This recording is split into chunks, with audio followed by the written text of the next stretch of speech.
It's always funny that we want to interrupt some incredibly valuable conversations to have some incredibly valuable conversations. But that is, of course, the great beauty of being able to meet in person. I hope those of you who are online are enjoying this. Again, I encourage you to ask questions using the question feature there. Hey, Chris. Thank you.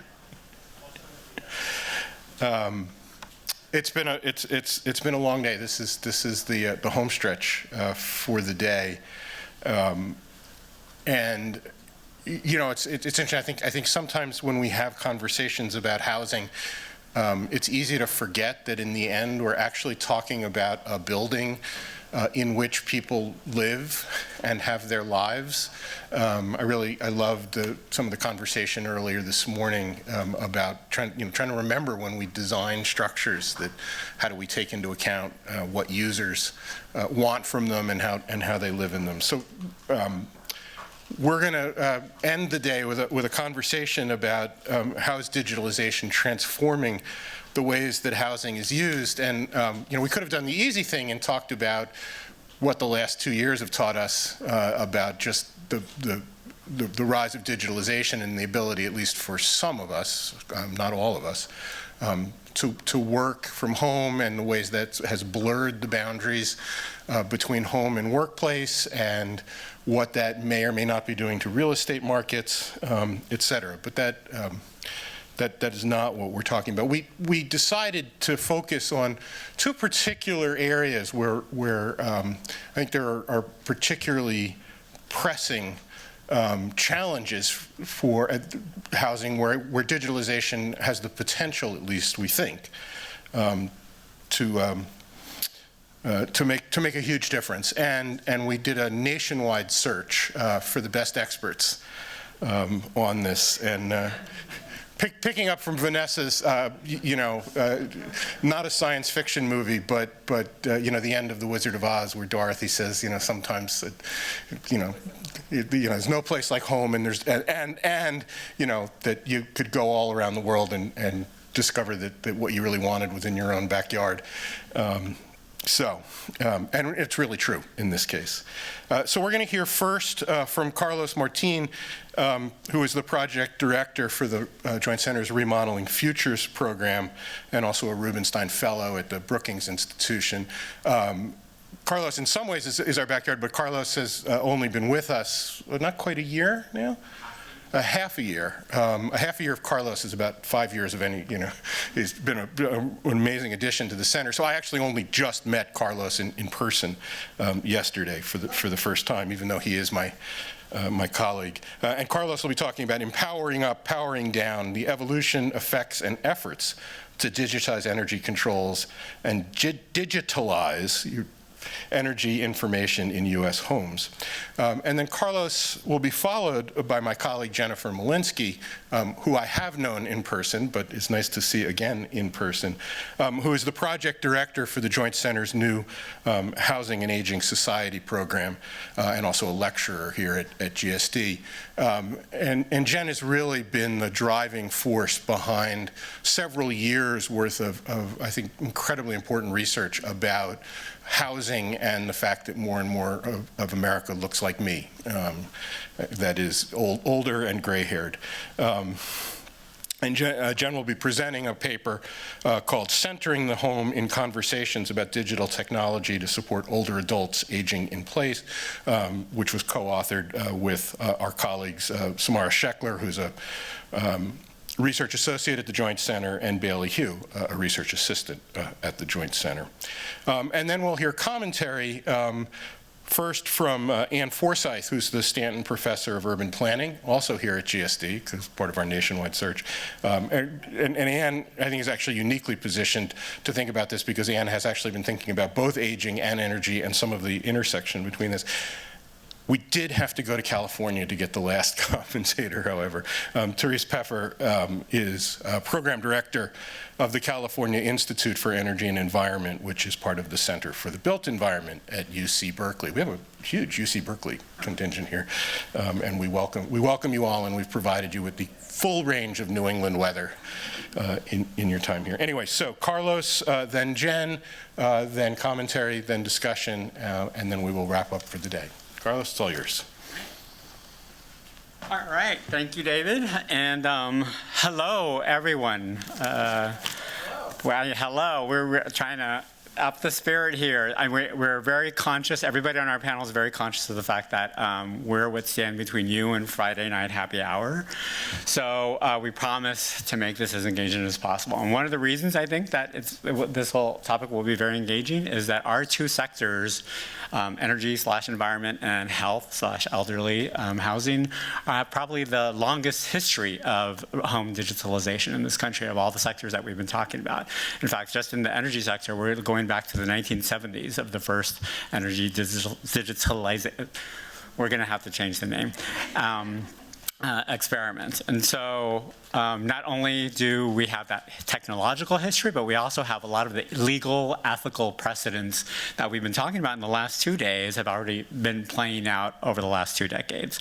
So, we think that those are reasons enough for you all to stay awake and to stay with us. But at least in for my presentation, there's another very important reason why you need to stay awake, and that's the global climate crisis. U.S. homes take up 23% of the total energy use of our country, and that's about equivalent to 20% of our greenhouse gas emissions. Now, just to get you acclimated to what that means, what 20% of greenhouse gas emissions from the U.S. means, that's equivalent to the 6th largest emitter on the planet. So our homes emit the same number of greenhouse gas emissions as Brazil. That's larger than Germany. So we have a desperate national crisis, and we have an urgency to decarbonizing this 23% of our national energy use. And that's across the board, every type of home. So, and we have to do that by 2050. Otherwise, our planet is going to face dire consequences. So, those of us who work in the residential energy space have been pumping the gas, sorry, pun not intended, I really didn't even plan that joke, pumping the gas on every single lever we have. And so digitalization is now one of the 4 Ds in our world. So first D being decarbonization through renewable energies, both for the house and by the utilities, electrification, energy efficiency, and digitalization. So in fact, I mentioned that 50 years of technological progress has almost become a technological drumbeat, as well as a societal imperative. So, so despite that drumbeat, that technological determinism that I think we're already starting to feel in our industry, it's important to take a pause. And so this is an opportunity to really talk about all of the social questions, ethical and economic questions around energy digitalization that our industry hasn't done that good of a job in focusing on. So today I'm going to talk about 8 themes. I've broken them into 2 buckets.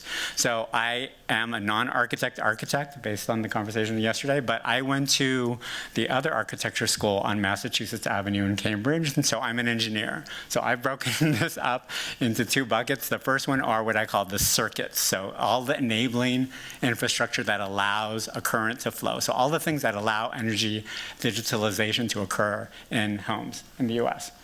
And the second are the resistors. So all of these questions about where we are right now and what effect it's actually having in our industry, and the housing industry in particular. Okay, the circuits. So David already did an amazing job of describing the sort of the technological history of digitalization in our homes this morning. So the only thing I would add to that, and David noted the 1980s digital revolution, which of course first took place in the appliances, our home electronics, and our home systems in the 1980s, and the 2000s mass incorporation of those technologies into residences, and leading to the current home automation world in which we live in, the Alexas, the series, et cetera. But to that insertion, I'll go back to the 1970s, the early R&D, federal R&D on energy efficiency and energy conservation, as well as the big push during the Obama administration for renewables that required the rethinking of how our grid is managed. So in all of these questions, just because of all this technological momentum, we have a wide range and explosion of technologies that are currently available. And I've broken them out in a way that I think hopefully helps people understand the range of technologies that are out there by those that are inside the home and those that are outside the home. So this is also a helpful categorization because it helps you think about who actually controls and who's able to manage that level of information that is being produced from our energy uses. The other categorization is the data source, like what is that sensor or the monitor that's collecting that information, and then how is it being communicated? What are the data controls or displays? So starting off on that upper left-hand quadrant are all the smart technologies. I'm surprised we haven't talked more about using the term smart home, which has become just dominant in this home automation industry and clearly in the energy digitalization world.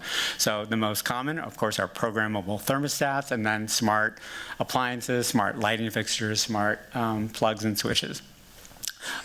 Outside the home, though, is this other key technology, and that's the smart meter. The smart meter is the locus of residential energy digitalization in this country. And that is something that was just allowed by about 20 years ago, and that I'll be spending a lot of time talking about. That enables all sorts of other controls and displays. In particular, it enables the utility to manage the whole grid. It enables the utility to create different rates depending on what time you're using your energy, and it allows them to identify places, homes, that can benefit from energy efficiency improvements, et cetera. So this is a broad range of technologies that I'll be talking about today. So despite this big technological momentum, this drumbeat that has been building up, there's a parallel policy scenario that's been playing out at the same time. And we can break this out into national policy on energy and regulatory policy about energy at the state level. So at the national level, policy has generally been very supportive of energy digitalization. And one of the reasons for that is the utility deregulation that has occurred, particularly beginning in the 1990s. So we're going back to the National Energy Policy Act that Bush Sr. signed in 1992. Oh, this is going back to 1992. Which created the competitive wholesale electricity generation market. And then Bush Jr. signed in 2005 the Energy Policy Act, which transferred utility regulation from the Securities and Exchange Commission to the Federal Energy Regulatory Commission, the FERC. So combined with the federal R&D that has gone on, and then the more recent climate debates, unfortunately revolving more recently to the demise of the Clean Electricity Performance Program, of the Build Back Better bill. We have sort of national policy that's promoting digitalization, both in terms of the utility deregulation as well as the energy and climate goals that the nation has. On the state level, though, we have a slightly different scenario. So states have a variety of ways in which they have been modulating the digitalization adaptation at the local level. And I'm particularly talking about, of course, the utility and smart meters in homes. One is whether that advanced meter should even exist. So states have allowed people to opt out of being part of their utilities' mass smart metering systems. So that's the first part. The second is whether utility is allowed to even provide a demand and response management, so that if you're using energy at a peak time in the late afternoon or early evening, then the utility may not be allowed to charge you a different rate to encourage you not to be using that, so that they can manage the grid. Third is net metering. So this is particularly true if you have your own renewable energy source. You need to communicate in two ways. It's not just a one-way communication from your home to the utility. So, and then fourth are issues of privacy that I'll get into a little bit more today. So where the national policies have been fairly encouraging of energy digitalization in the homes, the state policies have been a little more tenuous. Still generally on the whole, on the net, much more encouraging of them. And that is all in the backdrop of that original 23% that I was talking about, the 23% of national energy use that is coming from our homes. And it's important to remember that the energy is used by different types of homes and across different households. I mentioned the importance of state roles. Now, states are actually becoming very involved in energy justice and energy equity issues. So in California, for example, 2016, the SB 350 required that the California Energy Commission produce a low-income barrier study on a fairly frequent basis that actually started tracking differential uses of energy by different types of homes and by different types of households. In Massachusetts right now, there's a clean energy and climate plan that reflects some of this that is currently under review. So where does that 23% of US energy go? It shouldn't surprise you all, single-family homes, this was noted actually earlier today, on average use more energy primarily because of their size. Homeowners of any, regardless of size, use more than their renter counterparts for the same housing type. Older homes use more energy in absolute terms and more intensely, obviously because they're older, they're less efficient, they're built under different codes. And wealthier households live in homes that consume more energy overall. Now, I've noted we need to make the energy transition by 2050. The energy transition is needed across the entire spectrum, though in qualitatively very different ways. Now, energy transition is a primary justification for the digitalization that's occurring inside and outside the home. We talked about this. But what are the actual rates of diffusion that we're seeing? So those inside the home technologies, that voluntary digitalization, that purchasing of or using of smart technologies or the contractor installing those are actually relatively modest. Most estimates currently range from 12.5% to 21% of US households. The noted programmable thermostats being the most diffused of all of these technologies, and about 17% of US homes currently have a programmable thermostat. Smart lighting and smart appliances are very distant second and thirds at 7 and 5%. So outside the home, though, we have a very different story. And it's compared to the inside the home, which are voluntary, in terms of, unless the building code requires them to be built that way. Outside the home, your utility owns your meter. So it's effectively a mandatory digitalization if the state allows it. 65% of homes currently have a digital smart meter since the technology was first patented 50 years ago. Now, I should say there are still many homes, obviously in this country, that have one-way electricity meters, not only because they opted out, but because their states haven't necessarily permitted the smart meters. And many homes still rely on, the vast majority of homes actually still rely on some version of a fossil fuel that's less able to be smart metered. So utilities, smart meters, though, are still this locus of energy that I want to talk about a little bit more when I talk about the resistors. So the resistors come in various forms. I should note that I'll be talking just about 4. There are a couple of others, and one of the most important ones that has surfaced, even though it's been dispelled in many ways, is the issue of health. Not only because there have been reported incidences of smart meter fires to the of the specific product types, but also because of the belief that smart meters, as well as if you have smart meters and smart appliances, have created radiation inside of homes.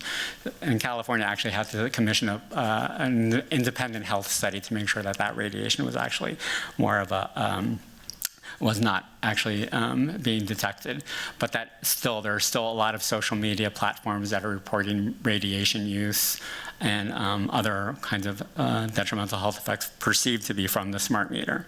So the bigger ones, though, that I want to talk about are whether there's actually bang for the buck in the digitalization. I always cite one study that projected that if all homes were digitalized, that would be the equivalent of removing 88 gigawatts from the grid. That's equivalent of about 25 million photovoltaic panels. And so it's a good size, it's a good chunk of energy that we'd be pulling off.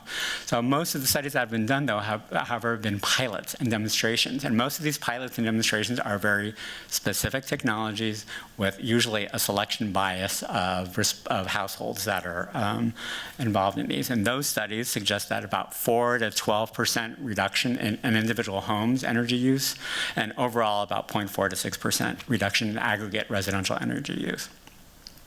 Now, I noted that some of these cases are about pilots. The important thing about pilots is that they've really perfected our understanding, and this actually speaks to the last panel, about what we know about the behaviors about how people use technology, how people read their displays, on what media they use. If they're reading on their phone, they're actually just looking at their programmable thermostat, et cetera.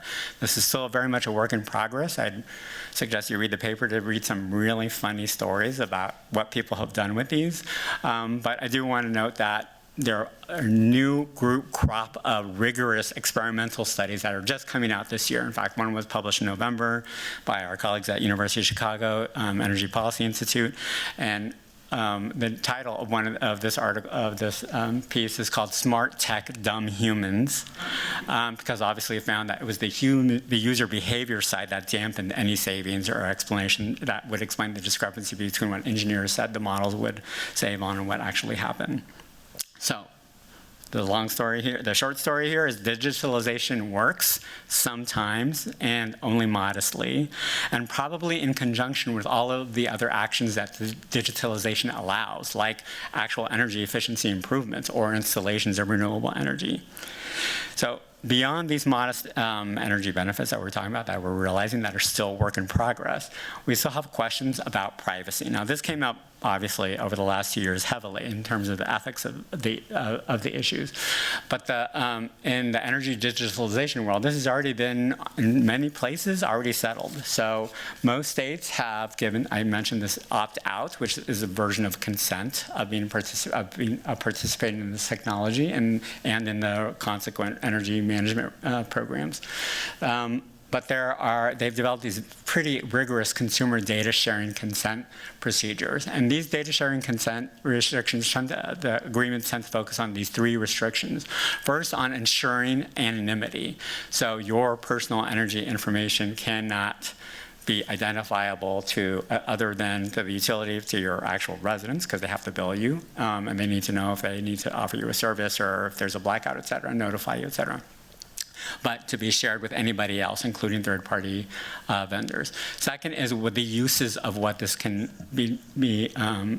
what the information that they're collecting from your smart meter can be used for. They tend to only be allowed for these demand response management systems, as well as management programs, as well as marketing for either utility zone or state local energy efficiency management program. And then third is who is able to receive this information. And this is particularly critical because so many of the utilities have contracted to third-party vendors to do the analysis on the data and to actually do the messaging back to your systems. So it's very critical to understand that that cannot be sold in most states to a third-party, like installation vendor or an HVAC vendor who will know that, oh, you have a crappy heating system, and so I can sell you a tool. So they've been very clear so far, but this is still obviously very much a work in progress. I do want to note, though, that despite all of these concerns about privacy, a lot of the folks I work with in the nonprofit energy assistance and energy efficiency management world are very much in favor of increasing energy digitalization, because the only way they can target and find the right people that they need to serve and improve their services, improve the appliances that they have, is to have this kind of information. So when we're talking about race-neutral policies, I think this is a very interesting one in which we're trying to grapple with how much information can be collected from the utilities. Another area that obviously causes some concern is related to the privacy issue.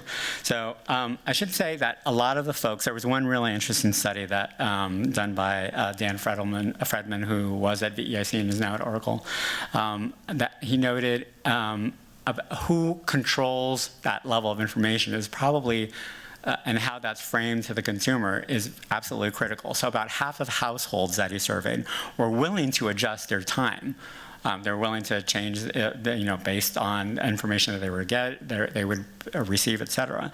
But only about a quarter of them were willing to allow the utility to do it. So there was an issue of trust with utilities and, of course, there are third parties. So this lack of confidence was a real concern that these users had around who would protect their information and who would be using it and to what ends. And this is particularly complicated given that many homeowners, particularly low-income ones, have very negative relationships with their utilities and their energy providers. Which brings me to this picture. Most people may hopefully know this, but 71% of homes in this country are powered by investor-owned utilities, not by what the larger group of almost 2,000 publicly owned utilities and the 20 cooperatives. 168 investor-owned utilities provide this service, their energy service, to 71% of the home consumers. So there are concerns by consumers about, well, why information about my behaviors and my daily choices being provided to others. And of course, these investor-owned utilities are in business of making profit. They have increased their profits by 60% just in the last decade, as the slide on the right shows.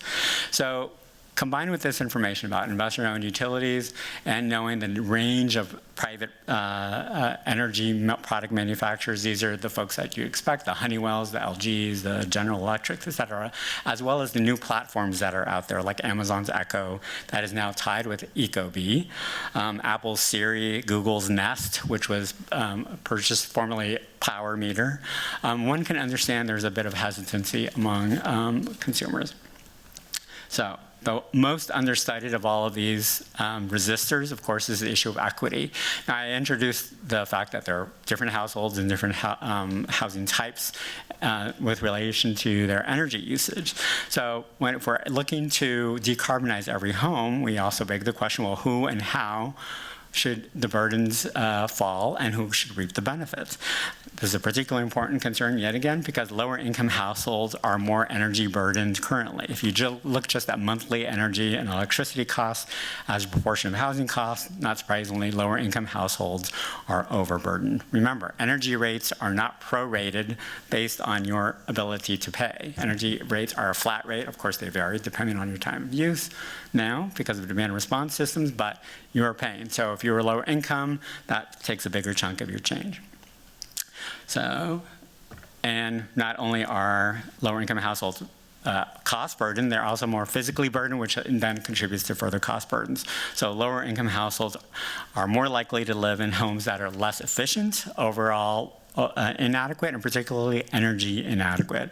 So housing inadequacy related to energy also correlates to income and race. I know I'm speeding through these. I'm already at time, so I'm speeding through all these slides. So I'd love to explain them further, but they'll be provided later.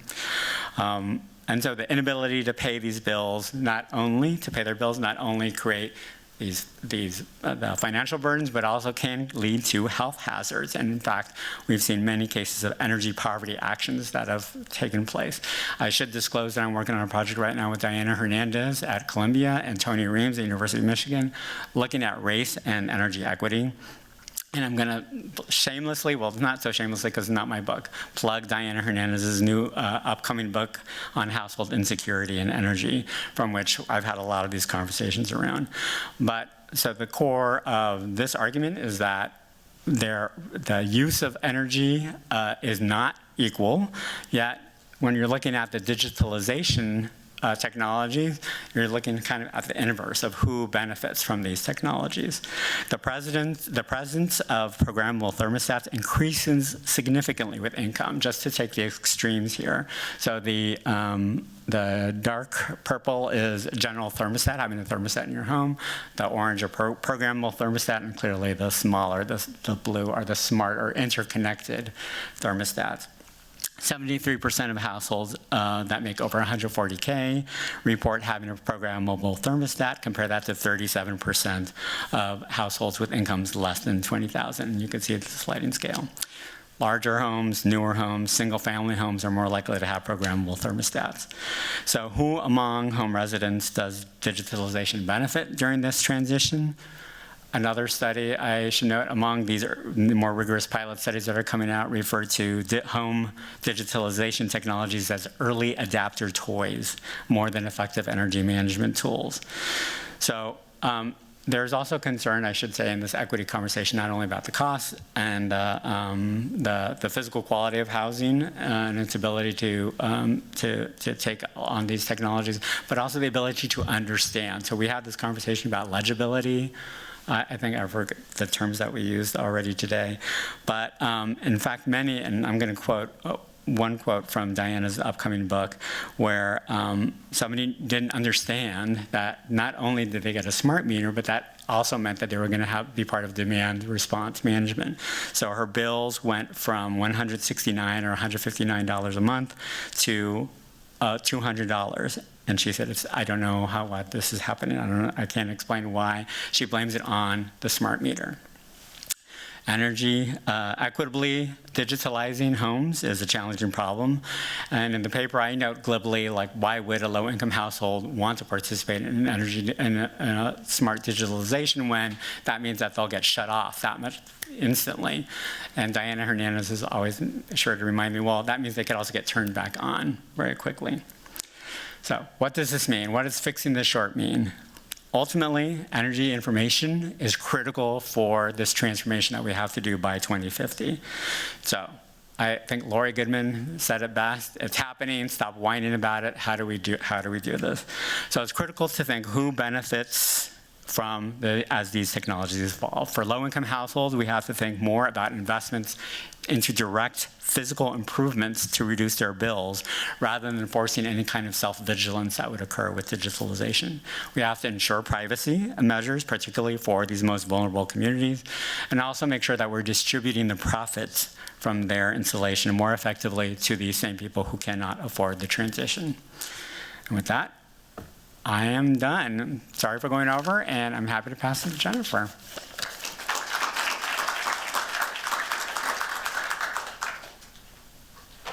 Thank you, Carlos.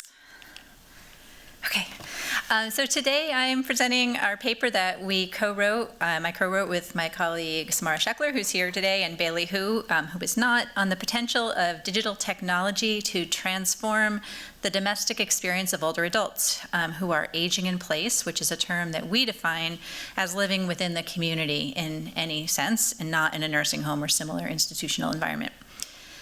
Domestic technologies have evolved for generations, and they have increased convenience, safety, enjoyment of the home, and today's smart home technology continues to transform how we are using our homes. For the growing population of the nation's older adults, digital technologies focused on health maintenance, health management, and health care are also having the potential to change the role that the home plays in daily life and also enable older adults potentially to remain in their homes longer as their functional capacities evolve. So our paper identifies potential benefits of the technology as well as some concerns and challenges.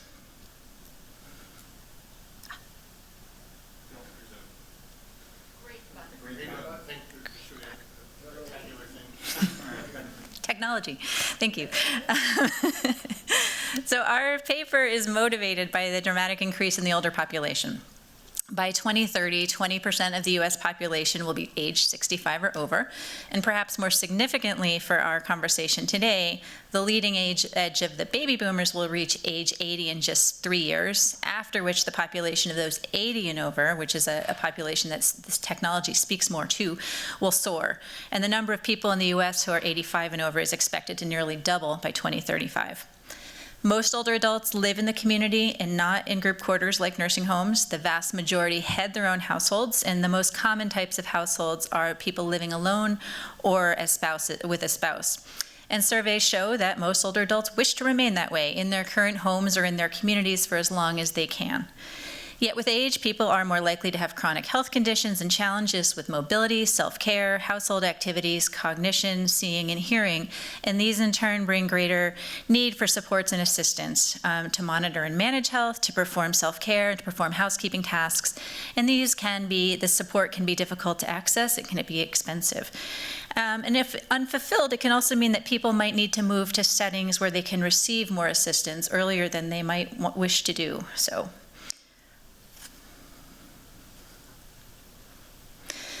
So digital technology offers a lot of promise to fulfill some of these needs and even proactively support wellness. And I want to take a moment here to define what we mean in our paper by digital technology. This was frankly the hardest part of the paper, was trying to figure out what is in and what was out.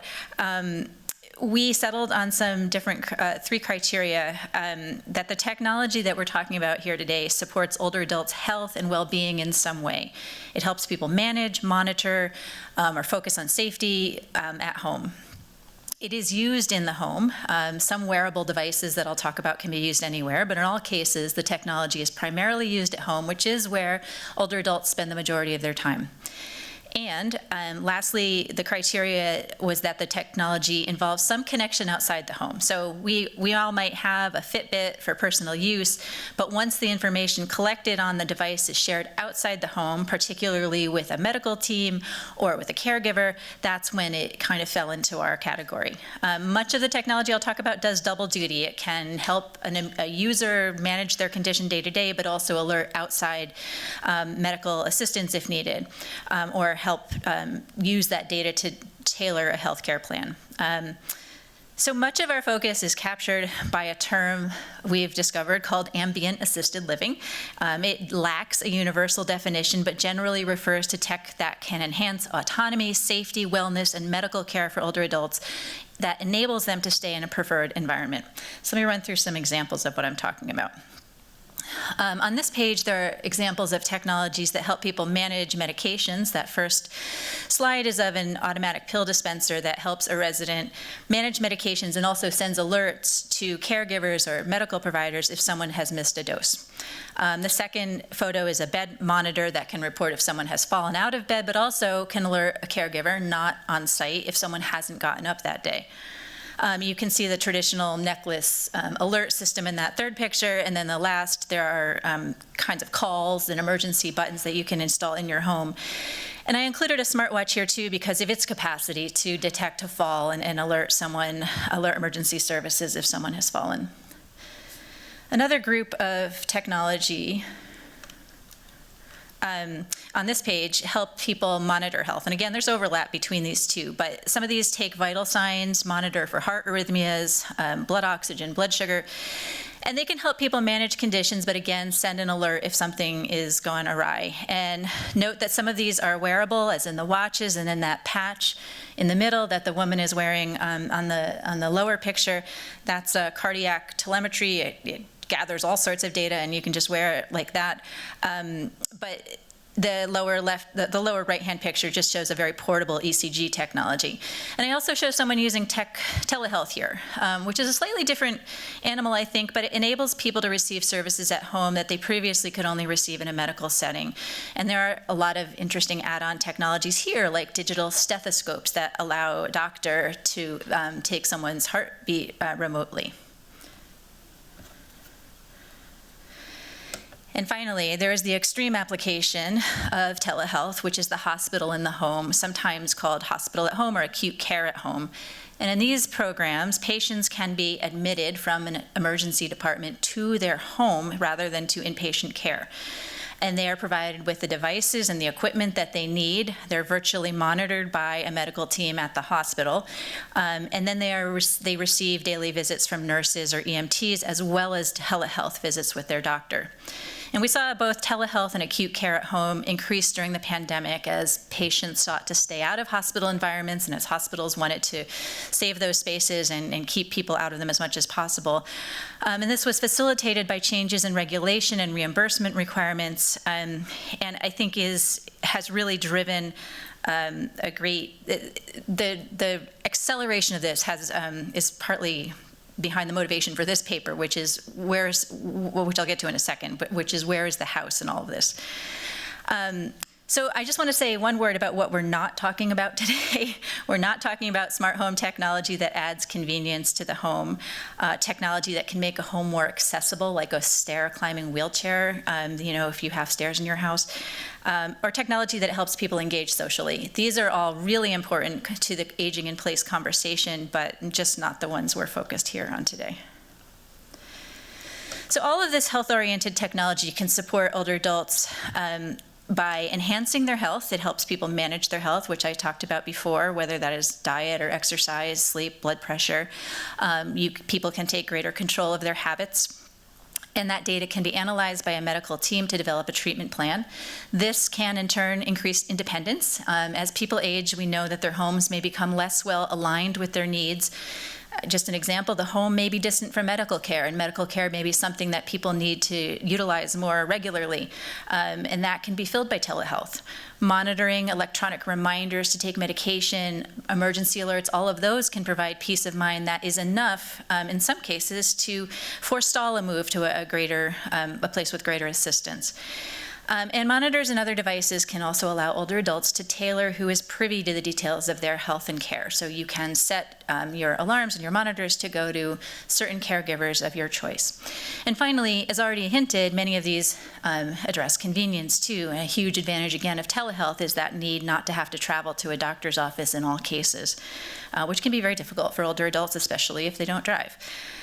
So these are important benefits, and that's the focus of the paper. I would be remiss if I didn't mention that there are a lot of benefits on the health care and the insurer side as well in terms of cost savings that are motivating a lot of this.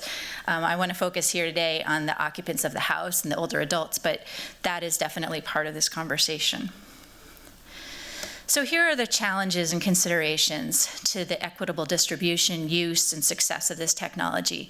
Many of the issues are already in the public discourse, such as data security, privacy issues when you're dealing with personal medical information that is shared and analyzed and maybe even collected and monetized. The regulation cost and insurance coverage of various technologies and telehealth. What I have seen less, and what personally motivated this paper for me, is that there's very little focus on the home itself, the setting in which these technologies will be used.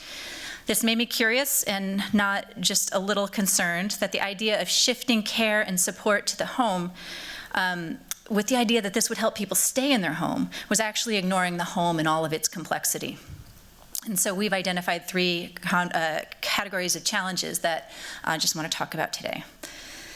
So the first set relate to the quality of housing occupied by potential beneficiaries of digital technology. Millions of older adults live in substandard homes, pay so much for housing relative to income that they can't afford sufficient food or healthcare or utilities, and or have no access to the internet. And these housing-related challenges limit the extent to which technology can be used in the home at all. It may limit its effectiveness, and it may present its own health risks. So the digital divide is the first obvious roadblock that we have.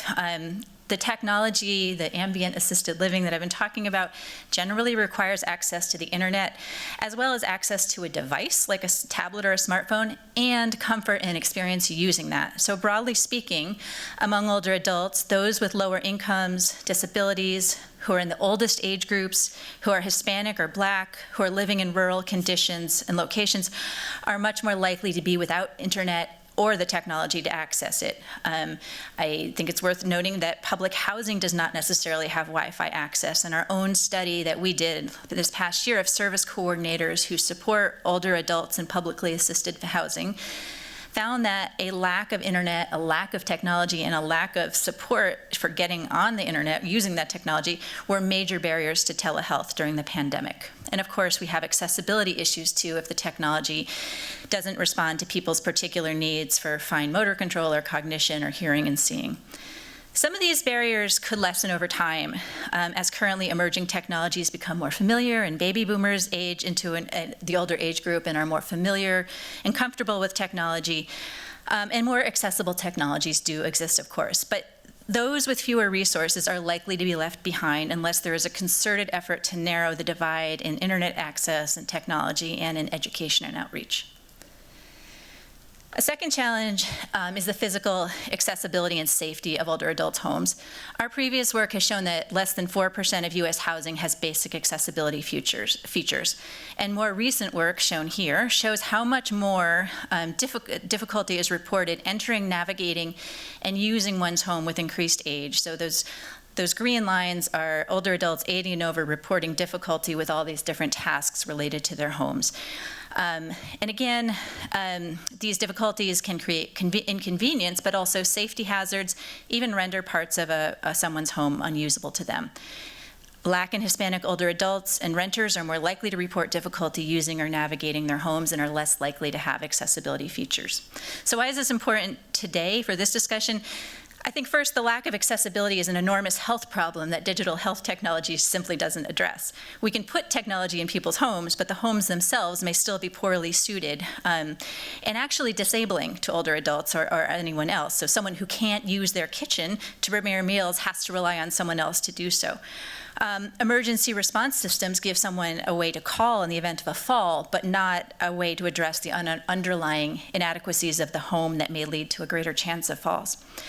Second, when we think about hospital at home in particular, a lack of accessibility can put a caregiver at risk too if they were to try to move someone from bed to chair or help them to a bathroom. While a hospital room may not be a better site of care, it is in most cases a far more accessible one. And the last challenge related to the home itself in the suitability of the home is affordability. Over 10 million older adults and nearly a third of households headed by someone 65 or over paid more than 30% of their income for housing in 2019. Half of these paid more than 50%. The incidence of cost burdens rises with age as income typically declines, reaching 35% of those 80 and over. Renters, again, are particularly vulnerable to rising costs and precarious housing.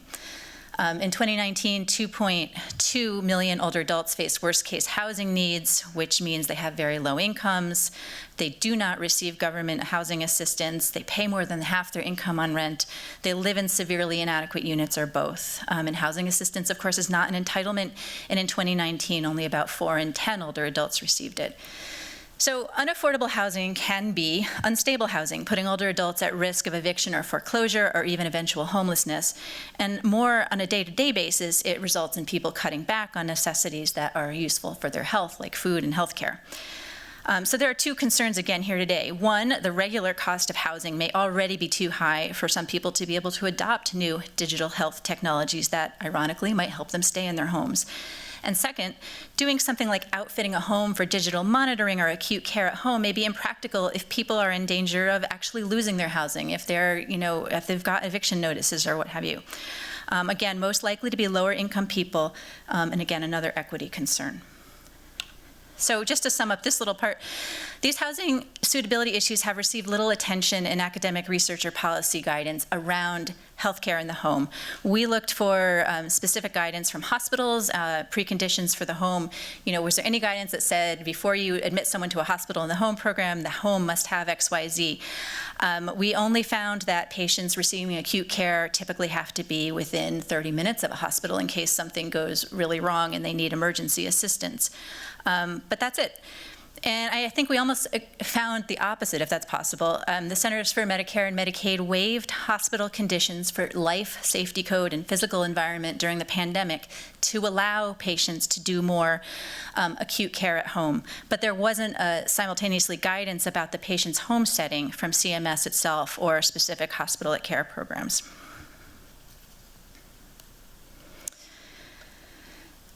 The second sort of bucket I think I want to talk about here is operating on the assumption that we do have a stable, affordable home with adequate infrastructure and internet. It's still necessary to ensure that new technologies fit the social needs and desires of older adults. As we have this evolving array of devices narrowing the gap between home and institutional care, there are some critical questions. Because homes are complex. They are not just shelter, they might be a financial asset. They might be the location of memories for people, especially older people who've raised children in a home. Domesticity and privacy are really intertwined. A home may tie someone to a community. So all of these things really, I think, have to be part of this conversation. So there's a couple things here. While monitoring technology might support independence, it can paradoxically do so by exposing more of people's daily lives to caregivers and clinical staff. For some older adults, these concerns may involve feelings of loss and stigma, make it so that the domestic realm is no longer as private. And this can in turn change how people feel about their homes. And research has shown that older adults' sense of identity, their sense of autobiography are interwoven with their residential settings, particularly after a long residence in the same place. To some, researchers have described this as this aging in place as a natural outgrowth of one's connection to one's home and its surroundings. You're so connected, that's where you want to stay. You don't want to leave. But technology that is explicitly touted as supporting aging in place may inadvertently upset the impetus for remaining in your home by erasing the physical boundaries that separate your space from the outside world. So these are all serious concerns. And at the extreme is the fear that digital technology might medicalize the home, altering the affirming associations people have with their residence, with all of its memories and family associations, to a less familiar setting that reminds people of illness through the presence of hospital beds and monitors. And this can be true for the person receiving the treatment, but also for a spouse or family. Another question is about regulation. Should the home be regulated if it's the site of medical care delivery? And this goes back to the CMS, the rule I described a moment ago. What happens in the home is generally outside the realm of regulation of the type that we require for hospitals. And that may be just the way we want it, but is the answer to ignore the home entirely, and to ignore that there's vast disparities in people's ability to have this kind of technology and this kind of care in their home. If we were to regulate the home for this kind of thing, the people who would lose out are the people who may be most in need of it. There would be deep inequities because of the deep inequities in housing. So there's no easy answer, but I firmly believe that ignoring the home and treating it as a black box where care occurs or monitoring occurs is not the answer. And lastly, there are concerns about caregivers who may live with or support older adults. Technology can reduce the need for in-person care or support, but there's also a concern that it places additional burdens on caregivers because a lot of older adults need assistance using the technology given cognitive decline or sensory challenges. Hospital-at-home programs raise concerns too. Though you have those in-person visits and you have those virtual visits every day, the patient is not otherwise professionally assisted in their home, leaving unpaid caregivers to provide that watchful eye or respond to an emergency. So there's a lot of concern that by supporting people in their home rather than in assisted living or other higher support setting, technology may inadvertently burden the informal family caregiver as well. So I will just wrap up. This is too small to read, but this is a summary of what I just said. And so I just want to end with this thought. So what do we do about this? I think technology here has great promise for helping people to remain in their homes longer, to remain in the community that they want to be in. But I am very concerned that we need to put the housing into these conversations. We've been talking at the center about a housing lens. What happens if you took a housing perspective on this issue rather than a healthcare perspective? You begin to see the challenges that already negatively affect people's health because of where they live, like unaffordable housing and unsafe conditions. You see other people in the home, like caregivers, spouses, and family. You see that homes serve many functions and people's relationships to them are complex. Where one lives is not a site of care, but a home and all that complexity that it implies. And that the readiness for technology varies widely by house, not just by a person's willingness to adopt it. So I hope that there will be a way that to center housing in these conversations, to bring healthcare and housing folks closer together and collaborate more as we go forward and as this field expands, because it will, and all these technologies will, that we need more on the professional interaction side and also more on the research side, keeping in mind the equity and ethical issues I've talked about. So thank you.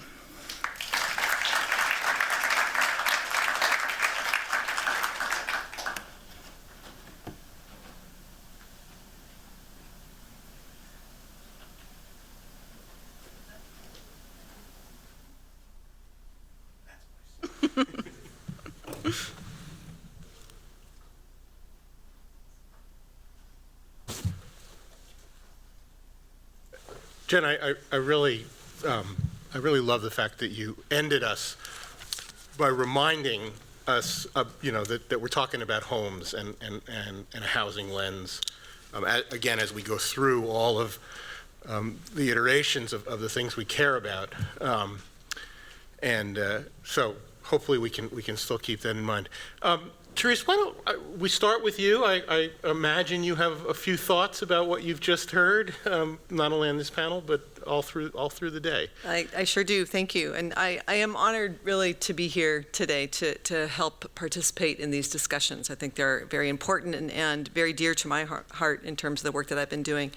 I've been very passionate about both climate change and how energy impacts that, and as well as devices and usability in the homes for some time. I think I want to say I enjoyed both papers very much. Dr. Martín, your paper, I think, eloquently provided a really nice comprehensive review of smart home technologies, trends in construction, fuel use, equity, privacy, policy, and the evolution of these. I've been interested in this area for a long time. I think I thanked you yesterday for writing the paper that I wish I would have written, so thank you. And Dr. Molinsky, Samara Sheckler, and Bailey Hugh, focusing on these digital technologies, telehealth, wearable sensors, apps that remind us to take medication, monitors can help aging in place, which, as you mentioned, is going to be a very big issue going forward. So I want to talk about a couple of issues. Equity is certainly something that we've talked about yesterday and then all through today, really.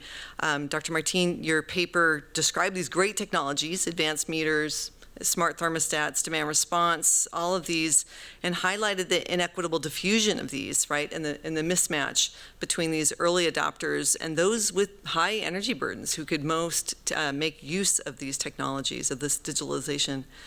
And Dr. Molinsky, you also described equity issues such as lack of broadband. I think a lot of us have mentioned that here today, technical literacy, and so forth. And a quote here: how effective can these technologies be when implemented in a house that is physically inadequate, does not meet accessibility needs, or is unaffordable? Conditions that already face millions of older adults, particularly people of color, those with low incomes, and renters. So I want to focus a bit on the devices and how they impact the users of these devices. I think this is the first talk that we've had that really is getting inside the home. And so I want to spend a few minutes talking about that. I'm interested in how digitalization enables smart buildings that can empower smart people. So I want to get at that issue of smart buildings, dumb people, because I think it is an issue. So one of my areas of work is in user interfaces and usability of devices in homes or offices. And in my PhD work, my advisor, Ed Ahrens, introduced me to Professor David Wyon, W-Y-O-N. Anyone familiar with his work? It's 25 years old. So it's the 3I principle of empowerment.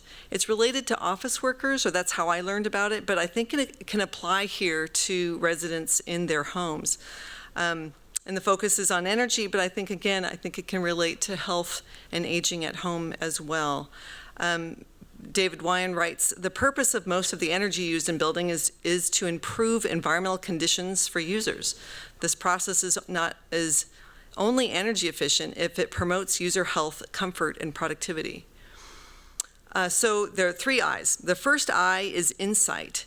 How do you facilitate insight into how a house or a thermostat or a home health device works and the consequences of how someone is interacting with this? The second I is information.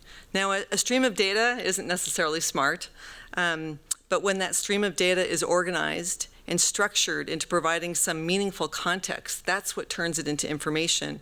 So people must be given information or feedback so that they can appropriately adopt and use these digitalized devices and services.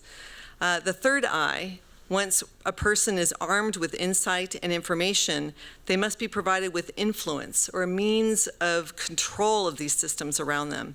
So insight, information, influence, they're all essential for both motivation and for learning to take place. And I'm arguing that that's one way that diffusion of these technologies is going to occur. So here's my poker move here. I'm going to see Professor Wyon's 3 I's, and I'm going to raise him 3 more I's. So here we go. So I think a fourth I that Dr. Martín, you mentioned is interoperability. So I think of this as a horizontal integration. These different technologies must work together, and I think the residential sector is ahead of the commercial sector in this regard. You've heard of Alexa, cloud of devices. Of course, this depends on internet access, which we know is an issue. If then that, scripts. However, even the works with platforms that we know of, like Google Nest, okay, great, you have a thermostat that works with your doorbell, that works with whatever else. It's still a proprietary silo of devices, right? So I think Mike, you mentioned this morning this idea of walled gardens, and I think it is like that, right? I don't think it really solves the problem. And I wonder if some of the recent work in the commercial sector might be applicable here. The Department of Energy, ASHRAE, and NIST are working on semantic interoperability. Maybe you've heard of this work. Project Haystack. BRIC is what we're studying at UC Berkeley. It's a metadata schema. And the idea is developing a standard data model of tags, relationships between these tags, how you describe the data, and how you can interoperate and interpret between these different data sets. So this is easing that transition if you're using different sets of data. And with this single data model, we're looking at following a building from design to modeling and to operation. The next I, Dr. Molinsky, you mentioned at the end of your paper, I'm going to call it inter and multidisciplinary collaboration. So you wrote, the fields of healthcare and housing must collaborate more comprehensively. I think we're all in this room because we want to be a part of the solution, and we are all of the same mind and the same page. I think increasing equitable solutions, we need to find equitable solutions that are more inclusive of people of color, culture, orientation, and age. And so my question is, how do we researchers create these collaborative opportunities to work together on these issues? I'm working on a project now called the Oakland Eco Block, where we're renovating an entire older urban block in Oakland. Energy efficiency throughout the homes, electrification. We're creating a rooftop solar microgrid with a curbside EV charger, and there'll be a shared electric vehicle for the folks on the block. It's both exhilarating and exhausting. I work with the City of Oakland, the utility, 3 flavors of lawyers, business folks, engineers, contractors, architects, community organizers, urban planners, mobility and water experts. And it's difficult to communicate. I'd love to find out what others have done. We don't have the same vocabulary as we're talking through these across these different sectors. We don't know what we don't know. So it's hard to even know how to ask the questions. It takes a lot of conversations, and it takes a lot of humility. The last I, really, is inclusion and diversity. I really do think that the path to equity involves diversity and inclusion of all voices, underserved, rural, low-income, seniors. But how do we recruit and engage these voices in our research, in these discussions that we're having today in this room? Who have we created? Who have we invited? Who have we recruited to be here and be some of the voices? So that's it. That's my commentary. Describing equity issues that face the digitalization of homes, and some thoughts about empowering the end user through insight, information, influence, and a suggested focus for us in the research group here on interoperability, inter and multidisciplinary collaboration, and inclusion of diverse voices in the solutions. Thanks. I look forward to the discussion. Thank you. I like those 6 I's. I'm going to have to make sure I wrote them down correctly. Ann. Well, I don't have 6 I's, but I do have a few thoughts. So I'd like to thank Carlos and Jen for some really stimulating papers about digitalization in the home. Through my interest in health and aging, for the past few years, I've been working with a big interdisciplinary group here at Harvard, examining what we call social technologies for global aging. It's a bit of a large sort of cluster of things, from assistive devices and end-of-life care technology assistance through healthcare management systems and communication tools. It's a bit of a grab bag.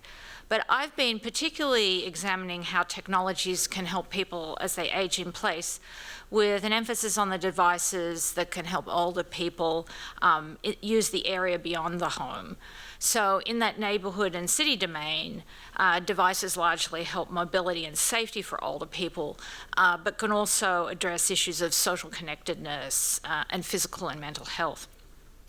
And those sort of devices include things like pedestrian crossing signals and mobility exoskeletons, delivery robots, vehicle technologies, smart street furniture, outdoor audio enhancement, environmental monitors, and digital outdoor gyms, and many other things. I'm not designing these. I'm the sort of environmental expert that tries to figure out what might be useful, what could fit in particular places, and to help give some environmental kind of limits to some of the things that technology folks are thinking. And we've got a particular emphasis on older people in China, which is a leading edge of aging populations. So it was with great interest that I read these papers that focus more at the scale of the home and the services that it needs. And these cover a lot of ground, but I was struck by common themes and some larger questions related to, I only have 5 issues, scale, audience, levels of automation, time, and equity.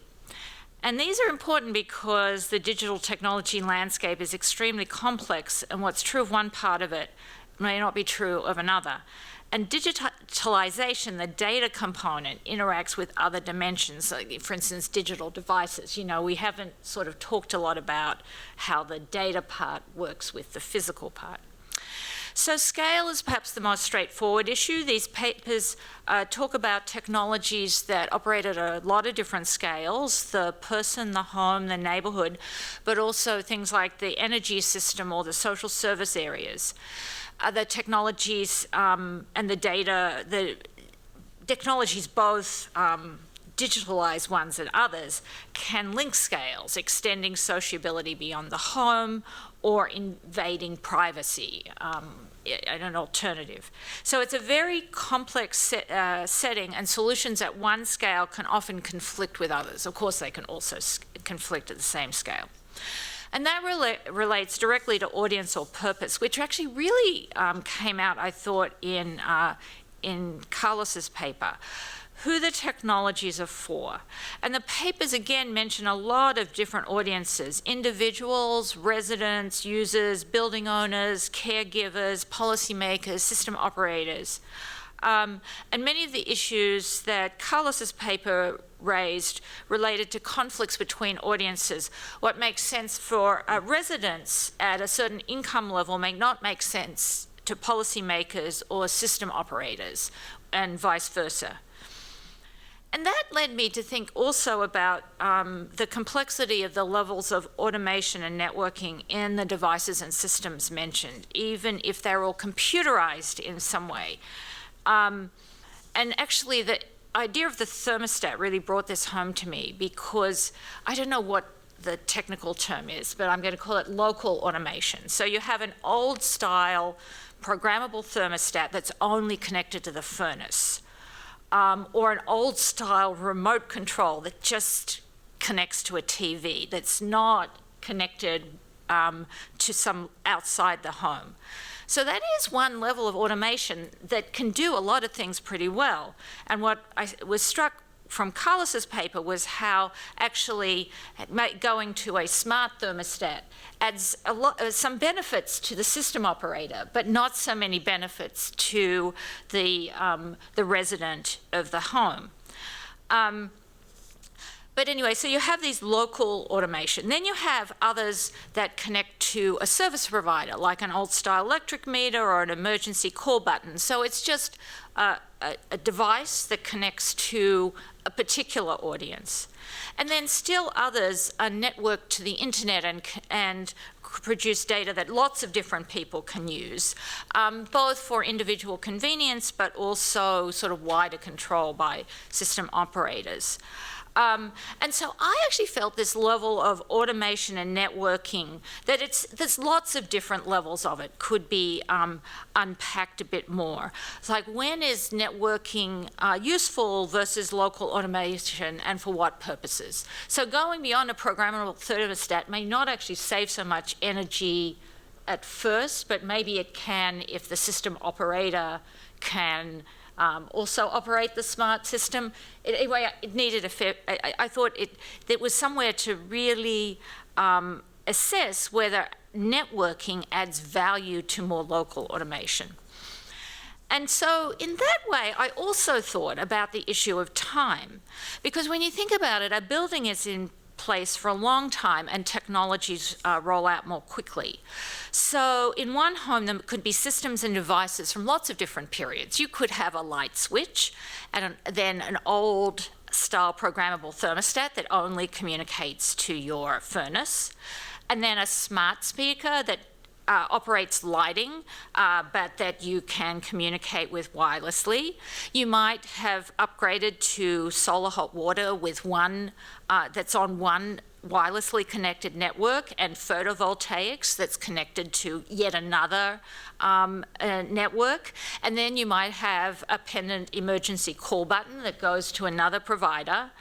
And they are not interoperable at all, in part because they happened at different times, and they actually stay around for quite a long time.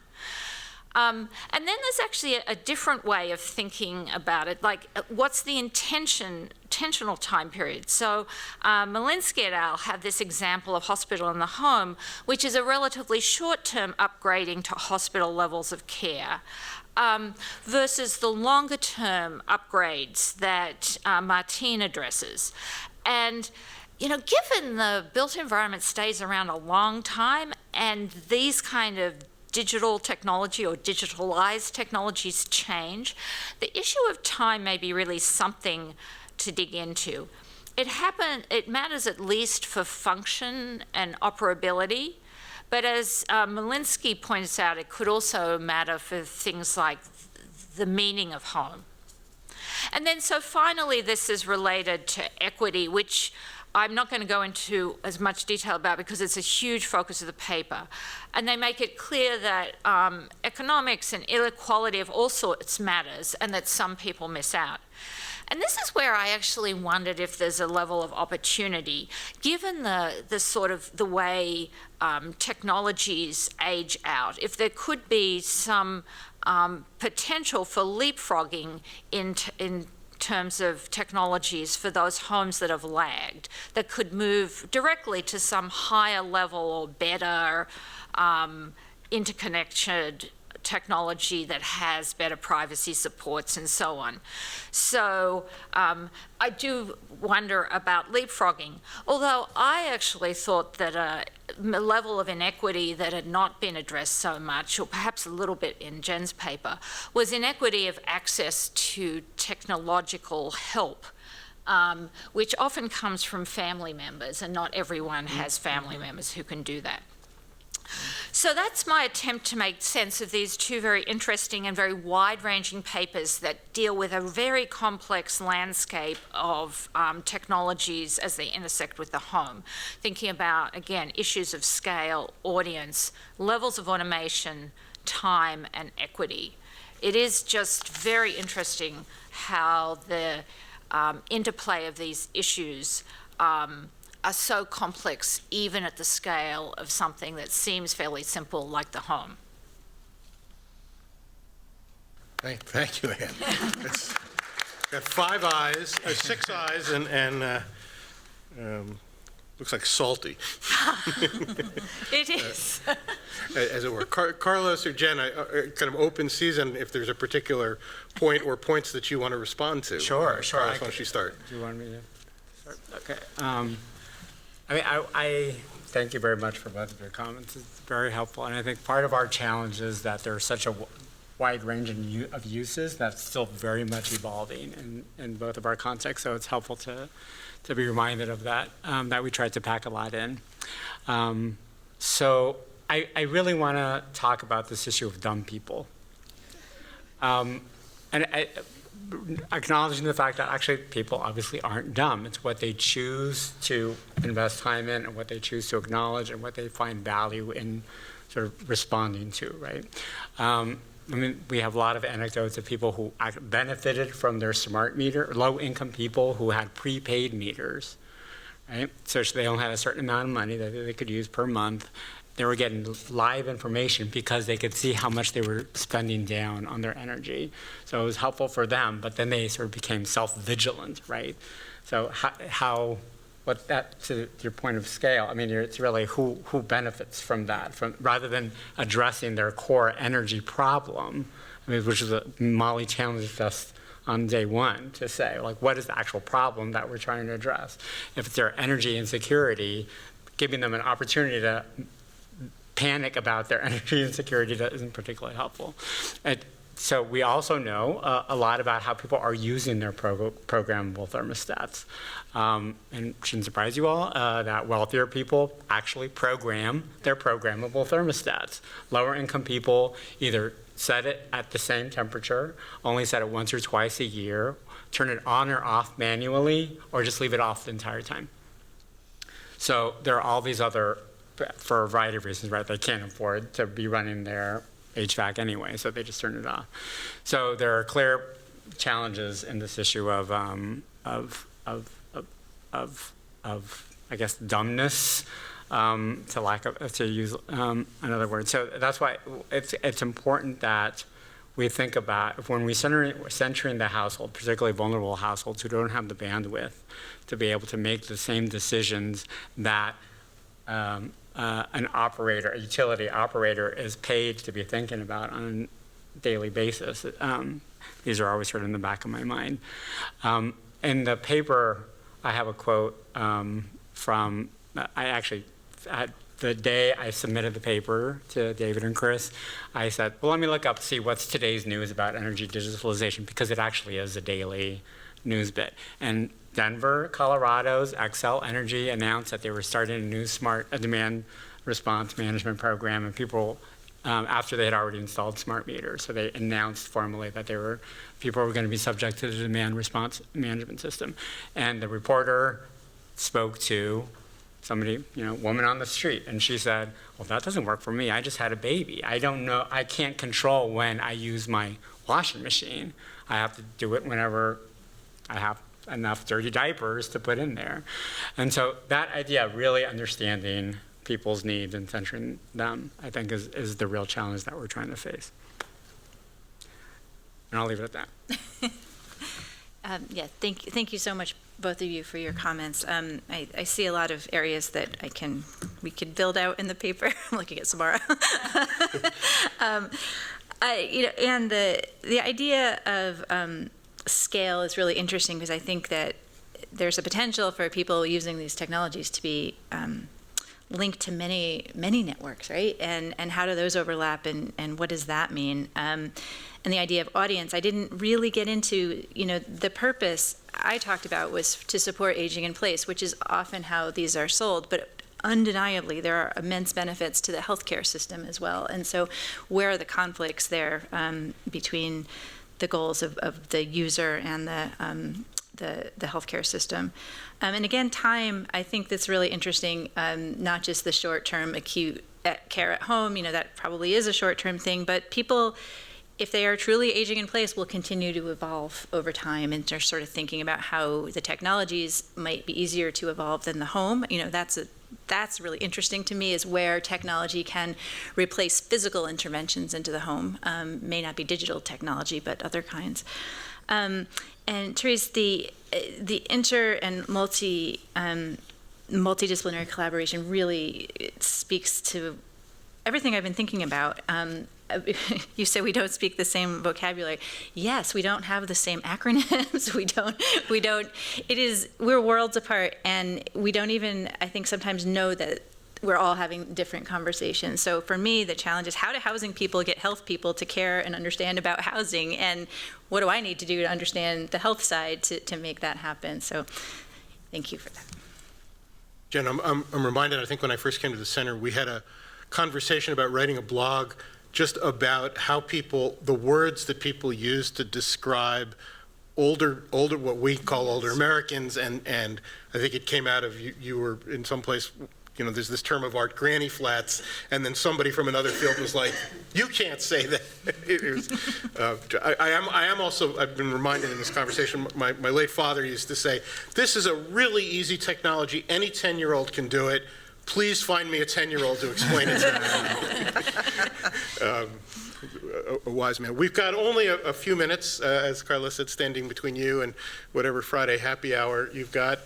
So I want to give it the opportunity, if there are some questions or comments in the audience or online. If not, we've exhausted them. Or we've answered all the questions. Molly. Okay. I'm right by this. I feel, first of all, I'm so delighted about the 6 eyes and salty, and now the new castle framework. I wondered if something was going to happen and all the vowels were going to fall out. I told Vanessa when she told me that she'd gone from scale to castle, that maybe we were just going to be at and then we'd be in trouble. I want to quote my good friend Amnon Dekel, who is a professor in Israel, and he told me way back in 2004 that there is a thin line between smart and smartass. And indeed, a lot of this question of smart and dumb is a question of our interfaces with technology. And what we've heard here is this discussion of expectations. So that's just one thought I'll put in there, that to get something to really be seamless in a way that isn't evil is hard. And we've heard all sorts of questions here today about what can happen below the surface and in ways that are not transparent to people, or I think, as we determined in the previous session, that aren't legible or somehow shoot, my own word I'm forgetting. It's one of those states, interpretable. So there, much better. So that's one thought. And the other thing is, I have colleagues at Carnegie Mellon who work in robotics and human-robot interface, and there are people there who say the future of aging is robotics. And then I think, oh God, no, because we're taking a discussion here from the perspective of the home and of housing, which are two different things. And to look at the human versus the robot is another set of things. So all of this is to say we probably need even more frameworks, but ones that begin with the people in the places, I think, do well, whether we're trying to decrease energy use or something else. I think we'll take that more as a comment. I saw a couple other hands, and your remark did make me think that I didn't realize we were all playing Wordle. Castle and Salty and all the other things. I thought I saw some other hands. Carol Galante. Castle wouldn't fit in Wordle. As I was listening to this, and I'm not sure I have this at all right in my head, but this felt to me, this user panel, as the first panel where we were talking about technologies that, at least are designed to have a benefit for either the environment or for humans, as opposed to they were designed by people who were purely wanting to make money. So here you are trying to maybe save, costs in the healthcare system, or save costs and energy consumption. And I'm just wondering to how much that affects, and I guess would say I felt in listening to the aging that and the pictures of some of the technologies that, I'm just going to say they didn't feel real innovative to me. I mean, the pill dispenser has been around for a lot of years. The pendant's been around for 30. So I'm just, I'm wondering whether, it's because there isn't an obvious big monetization of these tools that affect, how much innovation there is. And maybe it's happening over there in robotics, and that's going to be the answer. But I'm curious of your reaction to that thought. Yeah, and Ann, you should chime in here too. I agree with you. I think that the innovation, or maybe it's not innovative enough, but the innovation from 30 years ago is that you can now wire all your data to your doctor. And I think that telehealth and the acute care at home really coming out of the pandemic is where I see all the action and the innovation. And because I think it had a lot to do with regulation and reimbursement and who's going to pay for it. And so that, that's kind of, I think, got shook loose a little bit in the pandemic, and that's where we're seeing the movement. But I think the stuff that we didn't talk about today, that list of things I didn't talk about, I do see, I'm fascinated by this idea that with our wildly inaccessible homes, we may be able to do a lot more with technology than physically cutting, the door wider if we have a narrower scale wheelchair. So those kinds of things I think are more promising in some ways. Yeah, having sort of worked with a bunch of people developing technologies now, there's a lot of stuff happening that can get around the problems that Jen raised, like things like having to have wider doors. If you really don't even need a wheelchair, if there's a kind of an exoskeleton, which sounds very high-tech, but really these are just somewhat automated bits of clothing or whatever that can help you get over that mobility challenge. I also think that some of the smart speakers, particularly with video interfaces, they really do help communication. Like that there's a level of gadgetry that is helping both reach beyond the home, but also navigate the home more easily. I was very cynical about robotics, but I actually am coming to see that it could sort of be like a new form of clothing in some way to help you get over those small humps and really extend the period you could be in the home. I don't want to sound too enthusiastic, but I do think that there's quite a lot of potential. And I was very worried about all the homes with stairs, but I think there's actually technologies that can help with that as well, so that we might be able to get around the fact that we're baked into a built environment that isn't as flexible as it could be. I could just add to this conversation just a bit, as ostensibly the more high-tech of the technologies on this, between us two. And I should note that there's more of a conversation about where energy digitalization is going in the paper, particularly with the holy grail of grid interactive, efficient buildings in which every single one of your systems, your stove is going to talk to your smart meter, is going to give information to a utility, right? That's the holy grail. And that's obviously very highly regulated about what can happen and who can afford those technologies. But I do have this concern. I'm going to push back a little on your comments, both of your comments, around this idea that solving the problem that technology is trying to solve, that people are causing, can be solved with more technology. Right, that if we make the system better, if we make it a little more understandable for people, they'll use it more. And when what we're seeing is they're not necessarily using it as it is. They may not use a more sophisticated version of it. They may not want their utility to be turning on their systems and their lights when they want to have that control.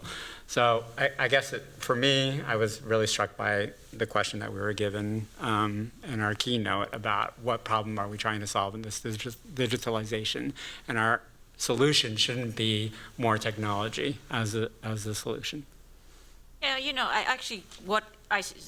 that light, your paper really brought home that maybe the smart thermostat is not so good, right? I know I've resisted smart thermostats because I couldn't see the benefit they gave me, but I felt, and so that made me think about this level of automation much more, like how smart or how advanced does the technology need to be to achieve a certain purpose? And maybe it doesn't need to be. Although you did make a compelling case for the smart grid as well, so you contradicted yourself. Yeah, it's true. Has been a whole series of contradictions for me. Writing the paper where I was like, this is not, we need to stop. And I explained this to Therese yesterday. I was like, Well, I need to be obviously much more of an advocate because we have a timeline for this specific energy digitalization sector. We have, by 2050, we have to be completely decarbonized, and managing energy information flows is going to be part of that, resolving that crisis. But I do have this concern about the types of technologies that are using it. I should say that grid interactive, efficient buildings, and Therese can speak about this much better than I can.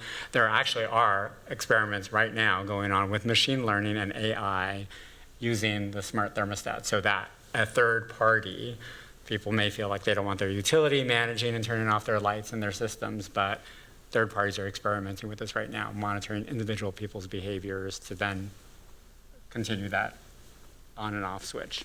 Well, if I could just, I know we're almost running out of time here, but I think, to me, it's important that people adopt these technologies. And I've seen a lot, as someone who did usability tests on smart thermostats 10 years ago, and the #1 thermostat that Consumer Reports says was the best thermostat out there, half of the people couldn't turn it on.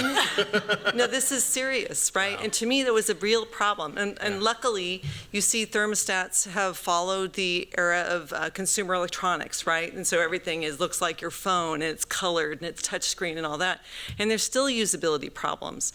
But I think along with better interfaces and better ways of interacting with these things, I think that we're seeing systems go towards, well, what do people really want? People don't want to save energy. They want to be comfortable, right? They want to control. They want to be able to be at the cabin and turn on the heat at home. By the time they get home, it's on. They want that remote control. They want the convenience. They want the feedback. So why don't we try to figure out what they want instead of saying, you couldn't figure out how to turn your thermostat on, you're dumb. So that's what I'm objecting to. It's just like, I want to figure out where people are at. How do we motivate them? How do we get them to adopt these technologies and get at that? It may not be their primary concern to save energy. That's fine. What do they want? And how do we sneak it in there, and so that they adopt these technologies and get at what we think is the best thing for the environment and for their comfort, as well as other things. Well, we've come to the end. I'm going to pick up 3 of your eyes, Therese. I'm going to leave the other 3 on the table here, which is to say that there's been a phenomenal amount of information on this panel and through the day. And what more important, there's been, I think, some really important insights, including insights about when and what level of technology to use. I don't know how much it's going to influence the world, but this panel and all the discussions that have preceded it have certainly influenced my thinking, our thinking, and that's really, part of what we're trying to do. Hopefully, those folks online. I do want to note that all of the PowerPoints will be posted on the public website. All of the papers are currently draft papers, but the intention is that authors, based on these conversations, will revise them, and over the course of the next probably few months, we will be posting those on the Joint Center website and making those available, and thinking about other ways, I think, to transmit these discussions. I want to thank you. I guess I should end again, where I started with the Wizard of Oz. There is no place like home, and there is no place like the homes that are emerging here. I want to thank you all for a wonderful, wonderful conversation, terrific presentations, terrific commentary. Join me.